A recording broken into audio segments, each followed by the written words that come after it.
नमस्कार, आम्ही इयत्ता 9वीच्या विद्यार्थिनी. आज आम्ही मराठी राज्यभाषा दिनानिमित्त रंग साहित्याचे हे नाटक सादर करणार आहोत. अरे मी जिंकलो. किती जोरात ओरडतो, जरा हळू बोल ना. अरे व्हॉट्सअपवर काय बघ, हॅपी मराठी दिवस. हे आणि काय हॅपी होली, हॅपी दिवाळी हे तर ऐकलं होतं, हे तर नवीनच आहे. थांब मी गुगलला सर्च करतो. थांबा थांबा मुलांनो थांबा. तुम्ही कोण? जी गुगलवर शोधताय तीच मी मराठी भाषा. कोणती मराठी भाषा? शाळेत टीचर शिकवतात ती मराठी भाषा? हो तीच मी मराठी भाषा. पण बघा ना, तुम्हाला माझा खूप विसर पडलाय. अरे मी तुम्हाला विसरूनच गेले. हे कुसुमाग्रज. नमस्कार, मी विभा शिरवाडकर म्हणजे कुसुमाग्रज. मला तुम्हाला भेटून खूप खूप आनंद झाला. तुम्ही मला ओळखलं नाहीत का? पण तुमच्या आई बाबांनी माझ्या कविता नक्कीच अभ्यासल्या आहेत. तुमची एक कविता ऐकवाल का? हो नक्कीच. माझ्या मराठी मातीचा लावा ललाट हा सिरा, तुमच्या संघाने जाव्या दऱ्या खोऱ्यातून शिरा. आज माहितीये काय, आज यांचा वाढदिवस. Happy birthday. अरे अरे माफ करा, वाढदिवसाच्या हार्दिक शुभेच्छा. धन्यवाद. आज यांचा वाढदिवस म्हणून मराठी दिवस म्हणून साजरा करतो. तुमच्याबद्दल अजून काहीतरी आम्हाला सांगा ना. सांगते ना. आज माझा उगम फार पूर्वी झाला आहे. चला तर मी माझी ओळख करून देतो. मला ओळखलंस काय? तुम्ही कोण? मी कथा. तुम्ही लहानपणापासून मला ओळखतच आलाय. हो हो ओळखलं मला. माझे दुसरे नाव गोष्ट. आईच्या आजीच्या तोंडून विसरलेल्या अकबर बिरबलच्या गोष्टी तुम्ही विसरले असतीलच. हो ससा कासव आजी या गोष्टी सांगायची आम्हाला. तुमची काही रूपे आहेत का? हो आहेत. विज्ञान कथा, परिकथा, इतिहास कथा हे माझे विविध रूपे आहेत. ओळखलंस का मला? मी कादंबरी म्हणजे खूप मोठी कथा. खूप मोठी म्हणजे किती ग? कादंबरीचा आवाका कथेपेक्षा खूप मोठा असतो. कादंबरीमध्ये विविध पात्रे असतात.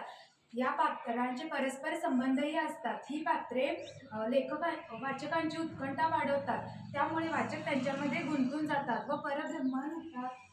खरंच तुझा आवाका किती मोठा आहे. हो का मला? हो मी ओळखलं. मी कविता. आपली तर फार पूर्वीपासून ओळख आहे. हो तू लहानपणापासून पाठ्यपुस्तकातील तालासुरात कविता वाचत आहेस. रे मोरा आंब्याच्या वनात नाच रे मोरा नाच. नाच रे मोरा आंब्याच्या वनात नाच रे मोरा नाच. काळा काळा कापूस पिंजला रे, ढगांची वारा झुंजला रे. काळा काळा कापूस पिंजला रे, ढगांची वारा झुंजला रे. आता तुझी पाळी मीच देते टाळी. आता तुझी पाळी मीच देते टाळी. फुलो पिसारा नाच. नाच रे मोरा आंब्याच्या वनात नाच रे मोरा नाच. तुमची एक कविता ऐकवाल का आम्हाला? हो ऐकवेल ना. रंग रंगुल्या सान सानुल्या गवत फुला रे गवत फुला. असा कसा रे मला लागला, सांग तुझा रे तुझा लळा. सांग तुझा रे तुझा लळा. मित्रांसंगे माळावरती पतंग उडवितो फिरताना. तुला पाहिले गवतावरती झुलता झुलता हसताना. झुलता झुलता हसताना. विसरून गेलो कदम नदीचा. विसरून गेलो मित्राला. पाहून तुझला हरपून गेलो. अशा तुझ्या रे रंगकण. रंग रंगुल्या सान सानुल्या गवत फुला रे गवत फुला. कसा कसा रे मला लागला, सांग तुझा रे तुझा लळा. सांग तुझा रे तुझा लळा. अगं ती ओळखलंस का मला? तुम्ही कोण?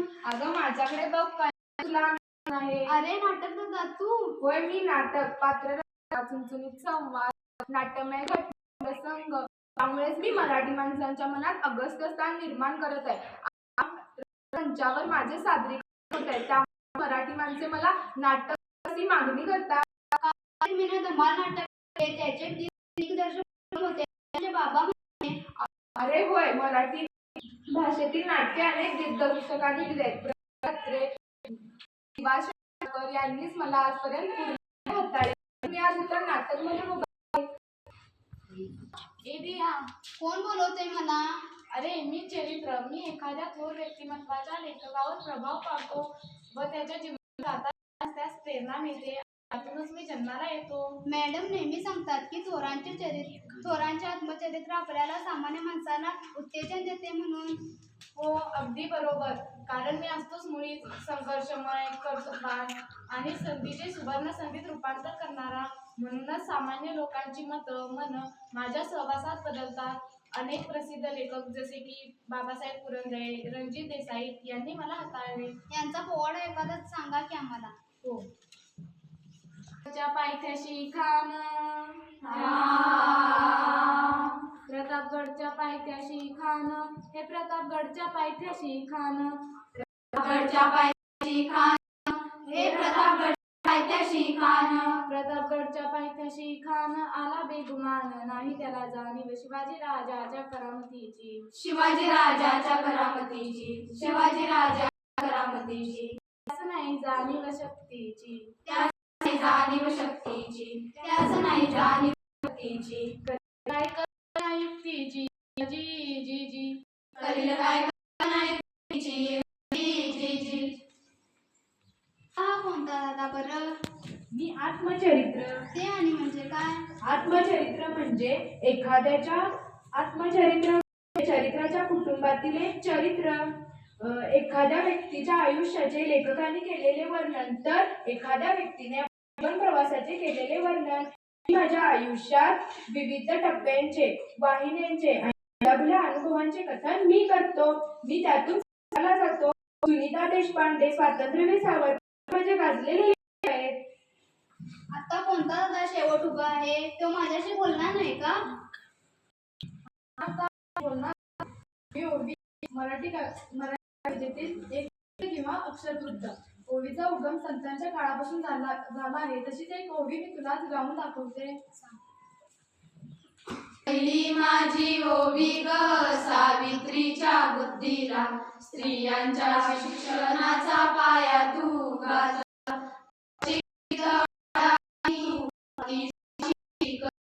मुलींसाठी पहिली शाळा तू गायली.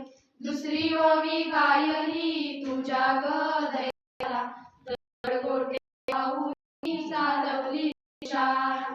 तिसरी माझी ओवी तुझ्या मोठ्या मनात बसल्या व्यथा सांभाळ तू केला.